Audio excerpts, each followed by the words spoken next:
Hello दोस्तों, welcome to PW only IAS.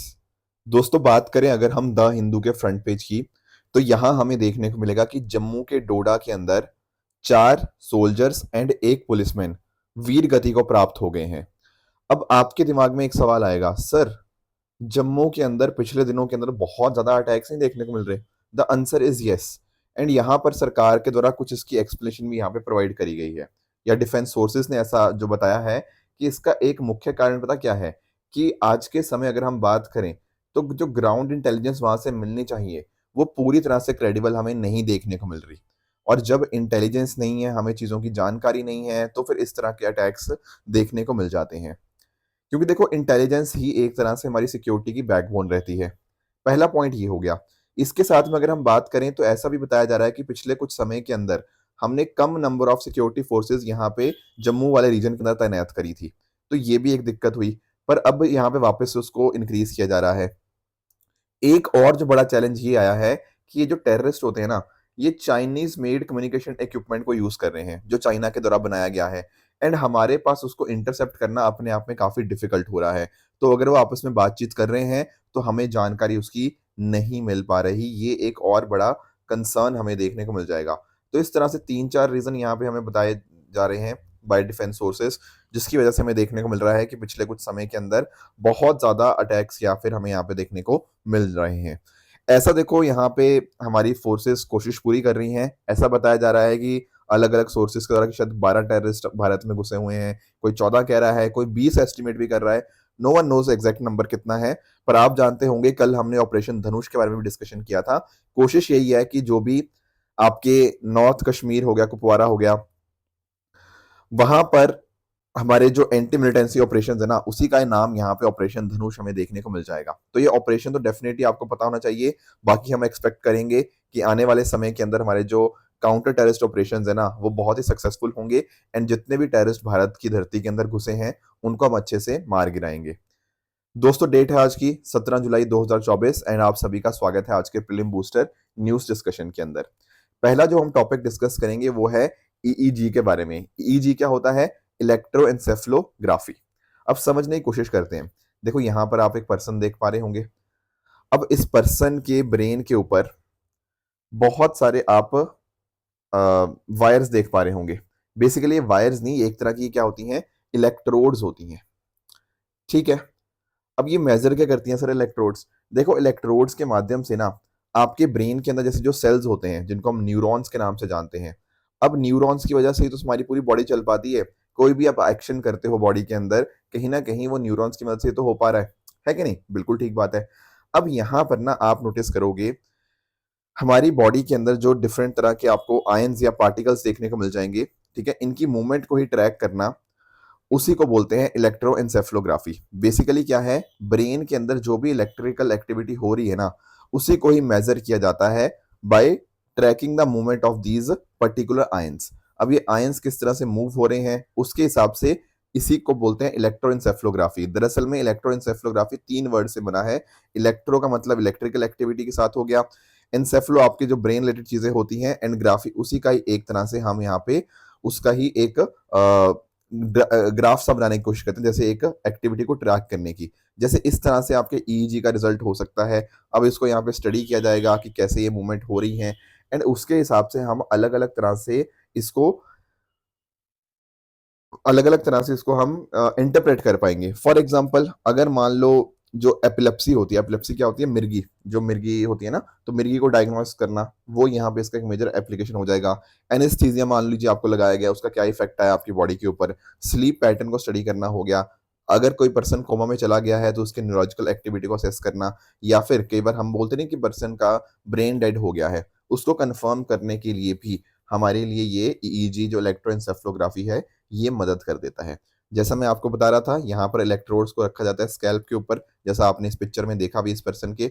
इसके साथ ही मैंने ना यहाँ पर ये जो इलेक्ट्रोड्स थी, इन्होंने ही इस न्यूरोलॉजिकल एक्टिविटी को डिटेक्ट करना स्टार्ट कर दिया। तो जो भी वोल्टेज चेंजेस होंगे वो यहाँ पे पता लगते रहते हैं। ठीक है ना?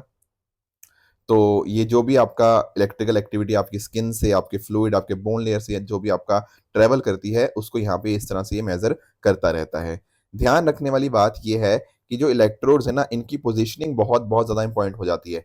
ऐसा नहीं है कि दिमाग में बस कहीं पर भी लगा दो कि एक यहाँ लगा दो, यहाँ लो, ऐसा नहीं है। ये बहुत ही स्ट्रेटेजिकली लगाई जाती हैं। ऐसा देखा जाता है कि जो स्टार्टिंग और एंड है ना, बेसिकली 2 स्पेसिफिक पॉइंट होंगे ना हेड के बीच में, तो उनको जो लगाना होता है इलेक्ट्रोड्स को, वो या तो 10% के डिस्टेंस के ऊपर या 20% डिस्टेंस के ऊपर यहाँ पे लगाया जाता है। इसीलिए मतलब इस प्लेसमेंट के लिए ना एक सिस्टम भी बनाया गया जिसका नाम है इंटरनेशनल 10-20 सिस्टम। या तो इलेक्ट्रोड्स को टोटल डिस्टेंस का 10% पे लगाओ या टोटल डिस्टेंस के 20% के ऊपर लगाओ, तभी हमें सही रिजल्ट्स यहाँ पे देखने को मिल जाएंगे। तो डिस्टेंस फैक्टर करके एक चीज होती है कि इलेक्ट्रिकल एक्टिविटी स्टार्ट भले ही एक जगह पे होती है, पर उसको यहाँ पे एक डिस्टेंस के ऊपर उसको यहाँ पे मेजर किया जाता है।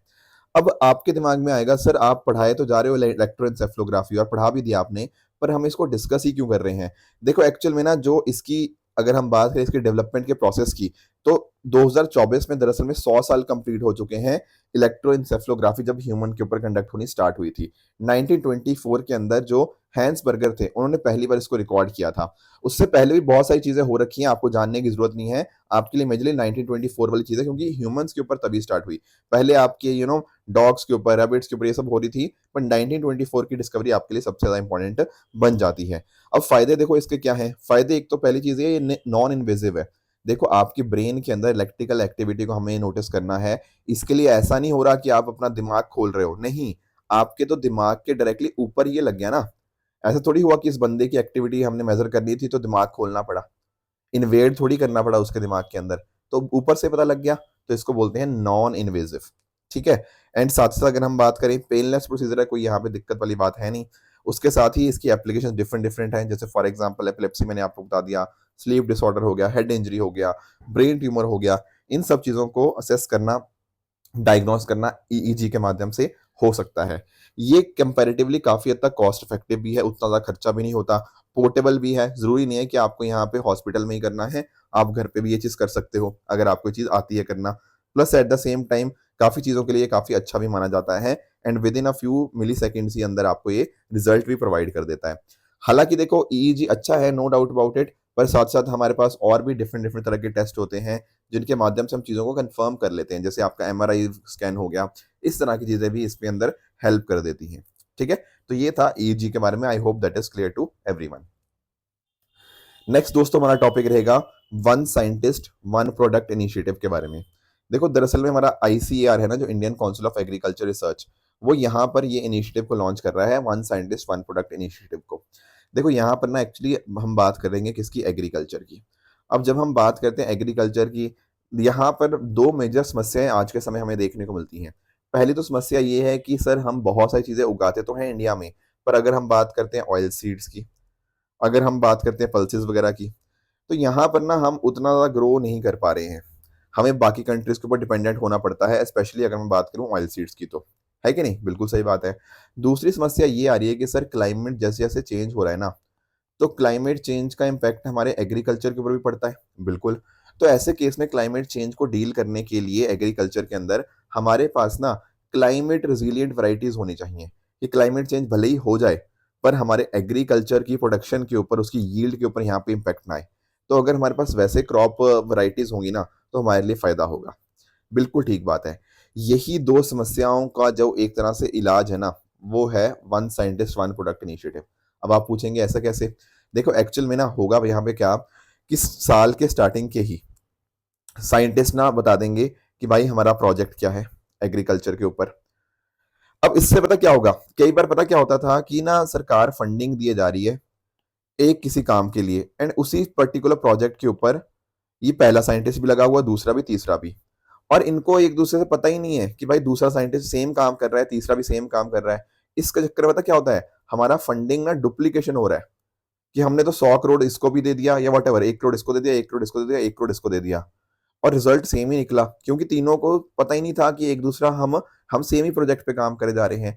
अगर हमें पता होगा ना यार पहले बंदे का क्या प्रोजेक्ट है, दूसरे का क्या है, तीसरे का क्या है, तो ये डुप्लीकेशन ऑफ एफर्ट, डुप्लीकेशन जो फंडिंग का मतलब हमारा लॉस हो रहा है, इसको हम कहीं ना कहीं रोक पाएंगे। एंड इसी सब चीजों के माध्यम से हम डिफरेंट डिफरेंट क्रॉप वैरायटीज भी और प्रोड्यूस कर पाएंगे। ठीक है ना। एंड आपका जो मैं आपको दूसरा चीज बता रहा था, ऑयल सीड्स हो गया, ठीक है ना, एंड आपके सीरियल्स वगैरह हो गया, तो इस तरह से डिफरेंट डिफरेंट आपकी क्रॉप्स को भी यहाँ पे इंट्रोड्यूस किया जाएगा। तो ये इनिशिएटिव भी है, प्लस आपका one scientist one product initiative भी बहुत ज्यादा यहाँ पे मदद करने जा रहा है। एक यहाँ पे टर्म आ रहा है फॉरेज क्रॉप्स के बारे में। आपने बाकी सब चीजें तो सुनी होंगी, शायद ये फॉरेज क्रॉप्स आपने नहीं सुना होगा। दरअसल में आपकी जो फॉडर क्रॉप्स होती है ना, उन्हीं को यहाँ पे फॉरेज क्रॉप्स बोला जाता है। एक्चुअली आपके लाइफ स्टॉक को फूड प्रोवाइड करने के लिए जिन क्रॉप्स को ग्रो करते हैं ना, उनको ही हम यहाँ पे फॉडर क्रॉप्स के नाम से जानते हैं। जैसे आपके लेग्यूम्स वगैरह हो गए, कुछ आपका सीरियल फॉडर हो गया, ग्रास फॉडर हो गया, इन सबको ही फॉरेज क्रॉप्स यहाँ पे बोला जाता है। दरअसल में क्या हुआ, ये Indian council of agriculture research का 96 फाउंडेशन डे था। उसी के माध्यम से यहाँ पे one nation one scientist one product initiative को यहाँ पे स्टार्ट किया जा रहा है, ताकि हमारे जो अलग अलग साइंटिस्ट है ना, वो प्रोडक्ट डिजाइन करें, टेक्नोलॉजी मॉडल कॉन्सेप्ट या सिग्निफिकेंट पब्लिशिंग यहाँ पे करें, एंड वो सेम ना हो, वो डिफरेंट डिफरेंट चीजें करें, ताकि ऐसा ना हो कि हमारा फंडिंग एक ही जगह पे पूरा जा रहा है। तो इसको समय समय के ऊपर यहाँ पे रिव्यू भी करते रहेंगे, कि क्वार्टरली रिव्यू होता रहेगा इंस्टीट्यूट लेवल के ऊपर, एंड 6 महीने बाद इसका रिव्यू होता रहेगा हेडक्वार्टर्स के ऊपर, ताकि एग्रीकल्चर के अंदर हम और भी आगे यहाँ पे बढ़ते रहें। नेक्स्ट दोस्तों हमारा टॉपिक है, ये आपके सामने दो नाम आप देखने को मिल जाएंगे, टेरिसपेटाइड एंड सेमाग्लूटाइड। यहां पर ना हमारा जो ड्रग रेगुलेटर है, उसकी एक्सपर्ट कमेटी ने यहाँ पे अप्रूवल दे दिया है टेरिसपेटाइड, जो कि एक वेट लॉस ड्रग है। देखो एक्चुअली में मोटापे की समस्या सिर्फ इंडिया में ही नहीं, अलग अलग देशों में आपको बहुत बड़ी समस्या के रूप में आपको सामने देखने को मिल जाती है। अब यहाँ पर देखो, ये आपके सामने जो दो नाम है ना, ये दरअसल में वेट लॉस के अंदर मदद करते हैं, मोटापा कम करने के अंदर। अब आप सोचेंगे सर सही में मोटापा कम हो जाता है? मैं थोड़ा इनका ना प्रोसेस समझाता हूँ कि ये वर्क कैसे करते हैं, फिर आपको थोड़ा एक आइडिया लग पाएगा। एक्चुअल में क्या होता है ना, आप लोगों को दिक्कत कहाँ पे आती है जिन लोगों को मोटापा होता है? देखो एक मेजर दिक्कत ये होती है कि या तो खाना बहुत ज्यादा खाते हैं, है ना, या फिर एक्सरसाइज वगैरह बिल्कुल नहीं करता कोई इंसान, योगा वगैरह बिल्कुल नहीं करता, वो एक दिक्कत हो सकती है। तो यहाँ पर ये जो दो आपके सामने जो मेडिसिन के नाम है ना, ये जो ड्रग्स जो हेल्प करती हैं, वो इस तरह से हेल्प करती हैं कि आपको ना भूख नहीं लगती। क्या मतलब? एक्चुअल में ना यहाँ पर हमें पॉलीपेप्टाइड्स देखने को मिलते हैं। पॉलीपेप्टाइड्स क्या होते हैं? ये स्मॉल प्रोटीन्स ही हो जाते हैं एक तरह से, जो आपके नेचुरल हार्मोन्स के लेवल को इनहेंस करते हैं। क्या मतलब हुआ सर इस चीज का? इस चीज का मीनिंग बहुत सिंपल है। देखो ये जो पॉलीपेप्टाइड्स से क्या थे, एक तरह के प्रोटीन्स ही तो थे, ठीक है ना। प्रोटीन्स कौन से? आपके ग्लूकाजन लाइक जो पेप्टाइड्स होते हैं, ठीक है। अब जब ये रिलीज होंगे तो एक तरह से न्यूरॉन्स एक्टिवेट होंगे, एक तरह का मैसेज जाएगा। क्या मैसेज जाएगा? कि आपको ऐसा लगेगा कि यार आपका ना पेट भरा भरा है, हालांकि आपने ज्यादा खाया भी नहीं है, पर आपका कम खाना खाने के बाद ही आपका पेट भरा भरा सा लगने लग जाएगा। और आपका अगर पेट आपको लगेगा कि यार पेट तो मेरा भर गया है, अब पेट भर गया तो आप ज्यादा खाना नहीं खाओगे। अगर आप पहले 5 रोटियां खाते थे, तो अब यहाँ पे शायद 3 रोटियों के बाद या 2 रोटी के बाद ही आपका पेट आपको फुल लगने लग जाएगा। तो इसके माध्यम से होगा क्या? इसके माध्यम से आप ओवर ईटिंग नहीं करोगे।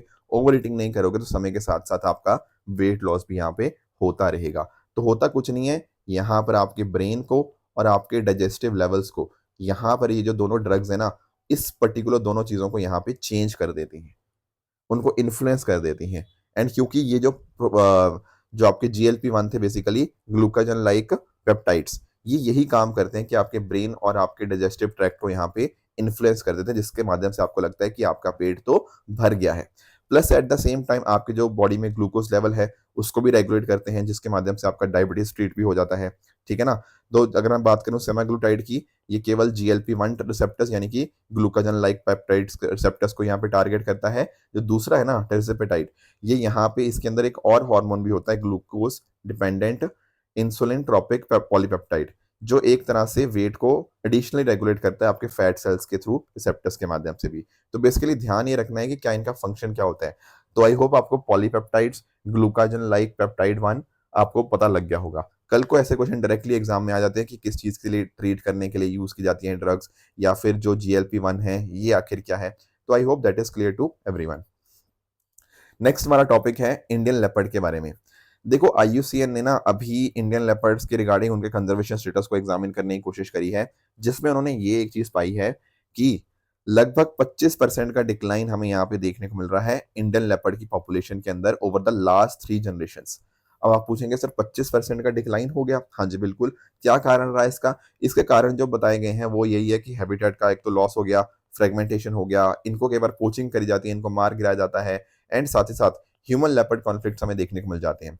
देखो पॉइंट सिंपल सा ही है, जैसे जैसे अर्बनाइजेशन इंडस्ट्रियलाइजेशन बढ़ रही है तो आप नोटिस कर रहे हो कि इनकी हैबिटेट है वो एक तरह से कम होती जा रही है।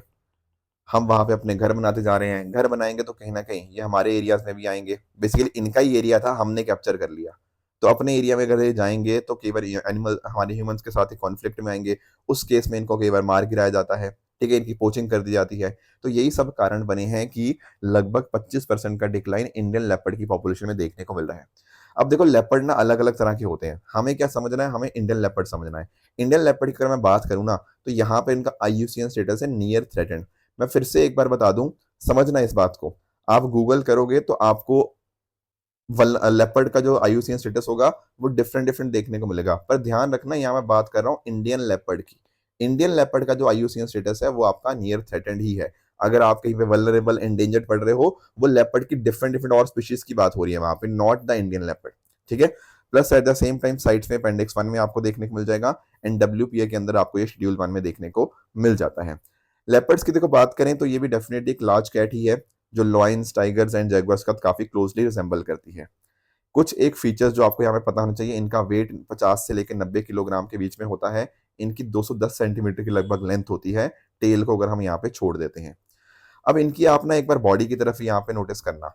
अब बॉडी से ही अगर आप इसको समझने की कोशिश करोगे तो आपको ऐसा लगेगा कि इनकी बॉडी के ऊपर एक येलो कलर का कोटिंग आपको देखने को मिल जाएगी, व्हाइट अंडर साइड आपको देखने को मिल जाती है, plus at the same time यहां पर ना इनके डार्क स्पॉट्स भी आपको देखने को मिलते हैं, है कि नहीं? बिल्कुल ठीक बात है। अब जैगुआर के ऊपर ना काफी सारे सेंट्रल स्पॉट्स होते हैं, वो यहां पर नहीं होते, तो जैगुआर से काफी अलग हैं।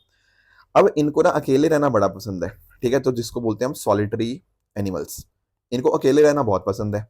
Plus at the same time ये देखो एक्टिव ना दिन में भी होते हैं, नो डाउट अबाउट इट, पर मोस्टली ये ज्यादा एक्टिव ना रात के समय होते हैं, ठीक है। Majorly they are active during night, but कभी कभी दिन के समय भी आपको यहीं पे दिख जाते हैं। एंड प्लस इनके अगर हम बात करें खाने की तो आप जानते होंगे, डियर हो गया, एंटीलॉप हो गया, डॉग्स हो गया, बेबून्स हो गया, और भी बहुत सारे रोडेंट्स वगैरह को भी यहाँ पे ये खाते हैं। प्लस एक इंपॉर्टेंट चीज जो आपको बिल्कुल मिस नहीं करनी कि ये बहुत अच्छे क्लाइंबर्स होते हैं, एंड अपने जो भी जिसको मारते हैं ना उसको कई बार पेड़ के ऊपर यहाँ पे ये ले जाते हैं। बाकी इनकी जो ब्रीडिंग होती है वो नॉन सीजनल होती है, कोई ऐसा प्रॉपर सीजन नहीं होता, ठीक है। तो यहाँ पे बर्थ देते हैं 2 से 4 बच्चों को after distant period of nearly 3 months. तो ये कुछ पॉइंटर्स थे आपको लेपर्ड्स के बारे में जो जानने चाहिए थे। नेक्स्ट दोस्तों बिल्कुल एक छोटा सा और टॉपिक है एफएसी के बारे में, फॉरेस्ट एडवाइजरी कमेटी। अब ये क्या मुद्दा है सर फॉरेस्ट एडवाइजरी कमेटी का? देखो दरअसल में ये न्यूज में चल रहा है फॉरेस्ट एडवाइजरी कमेटी, क्योंकि यहाँ पर उड़ीसा गवर्नमेंट को थोड़ा सा बोला गया है कि आप वॉल्स को बिल्ड करे जा रहे हो बिना कोई अप्रूवल के। तो वो तो न्यूज तो बहुत ज्यादा हमारे लिए इंपॉर्टेंट नहीं है, हमारे लिए फॉरेस्ट एडवाइजरी कमेटी क्या होती है वो अपने आप में समझना इंपॉर्टेंट हो जाता है। देखो आप एक चीज समझो यार कि जैसे मान लो कोई फॉरेस्ट लैंड है, ठीक है, कई बार ना हमें फॉरेस्ट लैंड को नॉन फॉरेस्ट यूज के लिए डाइवर्ट करना पड़ता है। सर जैसा मतलब जैसे आपका माइनिंग वगैरह हो गया, कुछ इंडस्ट्रियल प्रोजेक्ट लगाने होंगे, कुछ टाउनशिप वगैरह बनाना होगा, तो कई बार ना आपका फॉरेस्ट लैंड को डाइवर्ट करना पड़ता है इस तरह के प्रोजेक्ट्स के लिए। पर आप खुद बताओ, आप फॉरेस्ट लैंड को काट कर वहां माइनिंग कर रहे हो, इंडस्ट्रियल प्रोजेक्ट्स वगैरह लगा रहे हो, तो भाई किसी की कुछ परमिशन, कुछ अप्रूवल, कुछ ना कुछ तो लगेगा। The answer is yes. Actual में क्या होता है ना, सबसे पहले जो काम आता है वहां पे वो आता है फॉरेस्ट एडवाइजरी कमेटी का। अब नाम में सर इसके एडवाइजरी लिख दिया तो क्या मतलब हुआ? इसका मतलब यही है कि एक एडवाइजरी बॉडी है, ये बस एडवाइस कर सकती है किसको, जैसे आपकी स्टेट गवर्नमेंट को या सेंट्रल गवर्नमेंट को। इसका काम अप्रूवल देने का हाँ या ना करने का नहीं है, बस एडवाइस करने का है। जैसे मैं आपको एक चीज बताता हूँ, जैसे मान लो फॉरेस्ट एडवाइजरी कमेटी ने देखा कि हाँ यार ये चीज करी जा सकती है, तो फिर वो आगे स्टेट गवर्नमेंट को भेज देगी जिसके ऊपर लैंड अवेलेबल है। फिर वो जो स्टेट गवर्नमेंट है वो देखेगी अच्छा ठीक है यार यहाँ पे ये चीज करी जा सकती है, नहीं करी जा सकती। साथ ही साथ स्टेट गवर्नमेंट ये भी देखेगी कि वहां पर कोई ट्राइबल लोग तो नहीं रहते जिनको डिस्प्लेस करना पड़ेगा, उसके ऊपर क्या इंपैक्ट आएगा, तो फॉरेस्ट राइट एक्ट भी यहाँ पे आ जाएगा, राइट। तो उसके माध्यम से जो बेसिकली स्टार्टिंग प्रोसेस जो है ना, जिसमें आपकी फॉरेस्ट एडवाइजरी कमेटी एडवाइस करेगी आपकी स्टेट गवर्नमेंट को कि क्या चीज करी जा सकती है, क्या चीज नहीं करी जा सकती, वही काम रहता है। तो always remember this, the work is completely advisory in nature of forest advisory committee. दरअसल में ये एक स्टैट्यूटरी बॉडी है under ministry of environment, forest and climate change, इसको जो आपके डायरेक्टर जनरल ऑफ फॉरेस्ट है ना वो यहाँ पे इसको लीड करते हैं। जो आपका फॉरेस्ट कंजर्वेशन एक्ट है 1980 का, ठीक है, उसके माध्यम से सेंट्रल गवर्नमेंट ने जो रूल्स है ना, फॉरेस्ट रूल्स ऑफ 2004, उसके माध्यम से फॉरेस्ट एडवाइजरी कमेटी की यहाँ पे रिस्पॉन्सिबिलिटीज को बताया गया है। जो भी कोई प्रपोजल है जो इन्वॉल्व करता है 40 हेक्टेयर ऑफ फॉरेस्ट लैंड, अगर हम कुछ और प्रोजेक्ट्स को एक्सक्लूड कर रहे हैं, तो यहाँ पे सारी इंस्पेक्शन वगैरह करना और उनके रिगार्डिंग प्रपोजल्स बनाना कि क्या उसको एक्सेप्ट करना चाहिए या रिजेक्ट करना चाहिए, वो सारा रिकमेंडेशन कौन देता है, वो सारा रिकमेंडेशन आपका फॉरेस्ट एडवाइजरी कमेटी ही देती है। ठीक है ना। तो यहाँ पर देखो कुछ एक प्रोजेक्ट्स होंगे जो स्टेट गवर्नमेंट के अंदर होंगे, वहां स्टेट गवर्नमेंट के पास जाएगा, अदरवाइज बाकी प्रोजेक्ट्स जो होंगे वो सेंट्रल गवर्नमेंट के पास जाएंगे। तो अकॉर्डिंग विद जो भी आपका ये एडवाइस करेगा उसके हिसाब से यहाँ पे सेंट्रल गवर्नमेंट फिर फाइनल डिसीजन ले पाएगी क्या उसको एक्सेप्ट करना है, क्या या रिजेक्ट करना है। Plus at the same time मैंने आपको बताया यहाँ पर साथ ही साथ ना आपके ट्राइबल मिनिस्ट्री से भी यहाँ पे पूछा जाता है कि आप बताइए कितना जहाँ पे इम्पैक्ट आ रहा है वहाँ के लोकल लोगों के ऊपर, ताकि देखा जा पाए कि कितनी डिस्प्लेसमेंट करनी पड़ेगी कुछ एक प्रोजेक्ट्स के अंदर। तो उसके हिसाब से फिर फाइनल डिसीजन यहाँ पे लिया जाता है। नेक्स्ट दोस्तों हमारा टॉपिक है ट्रेड डेफिसिट के रिगार्डिंग। देखो अगर हम बात करें जून महीने का आपका डेटा की, तो ऐसा बताया गया है कि जो आपके गुड्स एक्सपोर्ट है ना, मर्चेंडाइज एक्सपोर्ट, तो वो इंक्रीज हुए 2.55% से। पर अगर हम बात करें इंपोर्ट्स की, तो इंपोर्ट बहुत ज्यादा बढ़ गया है 5% से, जिसके माध्यम से जो आपका ट्रेड डेफिसिट है वो और ज्यादा इंक्रीज हो गया है। अब आप पूछेंगे सर ट्रेड डेफिसिट क्या होता है? अरे सिंपल सी चीज है, इंपोर्ट होते हैं और एक्सपोर्ट होते हैं, इनके बीच में कितना अंतर होता है। अगर आपके देश के जो इंपोर्ट है, जो बाहर से हम सामान मंगा रहे हैं, वो बहुत ज्यादा बढ़ गया है एज कम्पेयर टू जितना हम सामान बाहर भेज रहे हैं, तो उसी चीज को हम यहाँ पे ट्रेड डेफिसिट के नाम से जान लेते हैं। जब भी हमारा ट्रेड डेफिसिट होता है, यानी कि हम सामान ज्यादा मंगवा रहे हैं बाहर से एंड वहां पर भेज कम रहे हैं, यानी कि import is greater than export, उस चीज को ही हम यहाँ पे नेगेटिव बैलेंस ऑफ ट्रेड के नाम से भी हम जान लेते हैं। अब आपके दिमाग में एक चीज आएगी, सर ये ट्रेड डेफिसिट आखिर होता क्या है, क्यों कारणों की वजह से होता है? देखो एक्चुअल में कई बार क्या होता है ना, हमारी देश की इकोनॉमिक ग्रोथ काफी बढ़िया हो रही होती है। अगर मान लो देश बहुत अच्छे से आगे तरक्की कर रहा है, तो लोगों की डिमांड्स भी बढ़ेंगी, लोगों के हाथ में पैसा है। तो पहले तो यार हम कुछ भी खरीद लेते थे, पर अब हम बोलेंगे नहीं यार, हमें अगर बैग चाहिए तो लुई वुइटन का ही बैग चाहिए, या फिर हम इंपोर्टेड गाड़ियां ही यूज करेंगे, इंपोर्टेड और कुछ यूज करेंगे। उस केस में क्या होता है ना, जब आपकी इकोनॉमिक ग्रोथ होती है तो उससे ट्रेड डेफिसिट अक्सर बढ़ता हुआ देखने को मिल जाता है। देखो मैं यहाँ पे ना वर्ड यूज कर रहा हूँ कैन, क्योंकि ये हो सकता है। ठीक है ना। उस तरह से अगर मान लो सरकार खूब लाख रुपए खर्च कर रही है, तो उससे भी कहीं ना कहीं क्या होता है, उससे भी ट्रेड डेफिसिट यहाँ पे बढ़ सकता है। बाकी आप जानते हो यार, एक्सचेंज रेट के फ्लक्चुएशन की वजह से भी आपका ट्रेड डेफिसिट इंपैक्ट होता है। फॉर एग्जाम्पल मान लो पहले $1 इक्वल टू 60 था, अब आपने उसको $1 इक्वल टू 80 हो गया, यानी कि हमारा जो रुपया है ना वो नीचे गिर गया, रुपया डेप्रिशिएट कर गया। जब रुपया आपका डेप्रिशिएट होता है ना, इससे आपके एक्सपोर्ट चीपर हो जाते हैं, आपके एक्सपोर्ट सस्ते हो जाते हैं, तो आपकी डिमांड बढ़ जाती है आपके प्रोडक्ट्स की, तो उसके माध्यम से आप ज्यादा एक्सपोर्ट कर पाओगे। इसका उल्टा भी ट्रू है कि अगर मान लो ये चीज आपकी अप्रिशिएट कर जाए, $1 इक्वल टू 40 हो जाए, आपका रुपया अप्रिशिएट कर गया, तो रुपये के अप्रिशिएट करने के अंदर क्या होता है, आपके जो एक्सपोर्ट होते हैं वो महंगे हो जाते हैं और कम एक्सपोर्ट आप कर पाओगे। तो एक्सचेंज रेट भी इस तरह से इम्पेक्ट करती है आपके ट्रेड डेफिसिट के लेवल को। बाकी अगर हम बात करें, कई बार ऐसा भी होता है कि कोई और कंट्री आसानी से उस चीज को प्रोड्यूस कर सकती है, बाहर सस्ते रेट्स के अंदर प्रोड्यूस कर सकती है, तो उस केस में भी हम क्या कर सकते हैं, हम खुद तो बना पाएंगे अपने यहाँ पे, पर हमें लगता है कि नहीं यार बाहर से ही मंगा लेते हैं क्योंकि बाहर से सस्ता आ रहा है। बाकी ट्रेड पॉलिसीज, कई बार हम बैरियर्स वगैरह लगा देते हैं, कुछ टैरिफ्स वगैरह लगाते हैं। अगर हमने टैरिफ्स वगैरह लगाए हैं, कुछ बैरियर्स वगैरह लगाए हैं, तो बाहर से सामान इंडिया में आना थोड़ा मुश्किल हो जाता है। अगर हमने उनको हटा दिया तो बहुत आराम से आ पाएगा, तो खूब वहां से आएगा, तो इंपोर्ट बढ़ जाते हैं उस केस के अंदर। तो ये सब कुछ फैक्टर्स होते हैं जिसकी वजह से ट्रेड डेफिसिट आपका इन्फ्लुएंस होता है। जैसा मैंने आपको बताया, अभी के समय के ऊपर हमारा ट्रेड डेफिसिट लगभग 9.4% से वाइडन होता हुआ देखने को मिल गया है। दोस्तों ये थे कुछ चीजें जो हमें आज डिस्कस करनी थी। अब मैं आपको ना 2 क्वेश्चन दूंगा एज एन होमवर्क। कल मैंने आप लोगों को बोला था मनी बिल को रिवाइज करने के लिए, तो पहला क्वेश्चन ये रहा आपके सामने, मनी बिल के बारे में। इसका आंसर आप मुझे कमेंट से बताना कि आपके हिसाब से इसका आंसर क्या होगा। दूसरा आपको होमवर्क मैं दे रहा हूं 2020 का क्वेश्चन है, इसको भी आप ट्राई करके मुझे नीचे कमेंट्स में बता सकते हो कि इनमें से कौन सा ठीक होगा आपके हिसाब से। जो कल मैंने आपको होमवर्क दिया था उसका आंसर मैं डिस्कस कर लेता हूं। देखो एक मैंने आपसे पूछा था कि यहाँ पर लिबरल डेमोक्रेसी के अंदर लिबर्टी को सेफगार्ड करना सबसे आसान तरीका क्या है। देखो यहाँ पर ना आप लोग ये तो समझते होंगे कि यार बी और सी तो नहीं हो सकता कि लिबर्टी को सेफगार्ड करना है, सेंट्रलाइजेशन ऑफ पावर तो बिल्कुल इसके अगेंस्ट चला जाता है।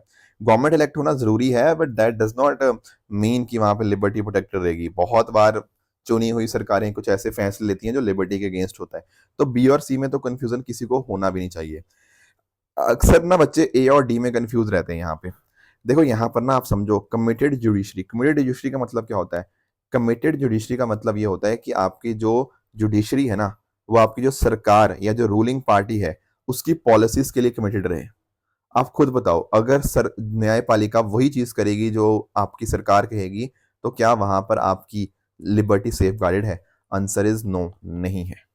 समझ रहे हो? सेपरेशन ऑफ पावर डेफिनेटली एक ऐसी चीज है जहां पर लेजिस्लेचर, एग्जीक्यूटिव और आपका जुडिशियल चीजें हैं, वो कहीं ना कहीं हमें उनमें एक सेपरेशन देखने को मिल जाता है। ये जो डिवीजन हुआ है, यही तो एक तरह से चेक्स एंड बैलेंसेस का रोल प्ले करता है, जिस वजह से आपकी लिबर्टी सेफ गार्ड रहती है। तो यानी कि यहाँ पे ऑप्शन नंबर डी करेक्ट होगा। अब एक्चुअल में ना देखो, मैं आपको क्यों इतना डिटेल में ये कई बार पीवाईक्यूज बताता हूँ, क्योंकि ना आप ना अपने सीनियर से सीखा करो। सीनियर मतलब देखो, जब 2021 का एग्जाम हुआ था तो बहुत सारे स्टूडेंट्स ने मुझे ये आके बोला कि सर हम ना कंफ्यूज हो गए थे ऑप्शन ए और ऑप्शन डी में। तो यानी कि ना आप लोग भी ये चीज देखा करो यार कि आप लोग कहाँ पे कंफ्यूज हो सकते हो, कहाँ पर पिछले सालों के अंदर बच्चे कंफ्यूज हुए हैं, ताकि आप उनकी कंफ्यूजन से सीख के अब अगला आपका जब भी अटेम्प्ट होगा उसके लिए आप सीखते रहो। ठीक है ना? तो यानी कि ना इस तरह के क्वेश्चंस पीवाईक्यूज बहुत ज्यादा मदद करेंगे आपको कि यूपीएससी कैसे आपको ट्रैप्स में डालने की कोशिश करता है। बट आई होप आपको ये चीजें क्लियर होंगी। इसके साथ ही मैंने कल आपको होमवर्क दिया था एक स्टेट के बारे में, कि आखिर ये बताइए कि स्टेट किस चीज को बोलते हैं, कौन सी टर्म स्टेट क्या है। देखो यहाँ पर भी ना अगर आप नोटिस करोगे तो सी और डी और तो ऐसे दो ऑप्शन है जो बिल्कुल ही आसानी से आप एलिमिनेट कर दोगे, पर ए और बी के अंदर आपको कंफ्यूजन हो सकती है। तो मैं थोड़ा सा बता देता हूँ कि जब हम बात करते हैं ना स्टेट की, तो यहाँ पर चार चीजें होना बहुत जरूरी है। एक तो है कि वहां पे पॉपुलेशन हो, लोग हो वहां पे। ठीक है? लोगों के साथ साथ उनकी कुछ जमीन भी हो, कुछ टेरिटरी हो। ठीक है? इसके साथ ही वहां पे सरकार हमें देखने को मिले, एक गवर्नमेंट हो, एंड साथ ही साथ उनको इंडिपेंडेंस हो, बेसिकली सॉवरेनिटी हो, एक्सटर्नल कंट्रोल से वो इंडिपेंडेंट हो। ठीक है? तो ये कुछ चीजें होती हैं, और ये चारों की चारों कंडीशंस ना आपको ऑप्शन नंबर ए में देखने को मिल जाएंगी। इस वजह से आपका option number A will be the correct answer. ये चार कंडीशन का ध्यान रखना, population, territory, government and independence. अगर ये चार चीजें हैं तो वहां पे हम उसको स्टेट बोल सकते हैं। ठीक है दोस्तों, ये थी आज की डिस्कशन। आज का आपका ट्रू एंड फॉल्स के अंदर ये तीन स्टेटमेंट्स हैं, इनका आंसर भी आप मुझे कमेंट्स में बता सकते हो, इनमें से कौन सा ठीक होगा, कौन सा गलत। कल जो मैंने तीन होमवर्क दिए थे अलमती डैम के बारे में, तो ध्यान रखने वाली बात यह है कि कृष्णा रिवर के ऊपर आपको देखने को मिल जाएगा। तो पहला स्टेटमेंट आपका इनकरेक्ट होगा। ई ऑफिस प्लेटफॉर्म बिल्कुल ठीक बात है, एनआईसी एक तरह से इंप्लीमेंटेशन पार्टनर की तरह काम करेगा, दिस इज करेक्ट। स्केयरवेयर की बात करें तो हमने नोटिस किया था कि एक क्या है, ये तो एक तरह का सर मॉलवेयर था, जो कहीं ना कहीं कोशिश ये करता है कि लोगों को बोलता है कि आप ना कोई सॉफ्टवेयर को डाउनलोड कर लो, आपके डर का इस्तेमाल किया जाता है वहां पे। तो ये स्टेटमेंट भी आपका इनकरेक्ट हो जाएगा। ये बैलिस्टिक मिसाइल्स का कोई इसका लिंक नहीं है, ये एक तरह का मालवेयर है। ठीक है दोस्तों, तो ये थी आज की डिस्कशन। इसी तरह से दोस्तों आप भी अपने एंड पे हार्डवर्क करते रहिए। Thank you very much for the discussion.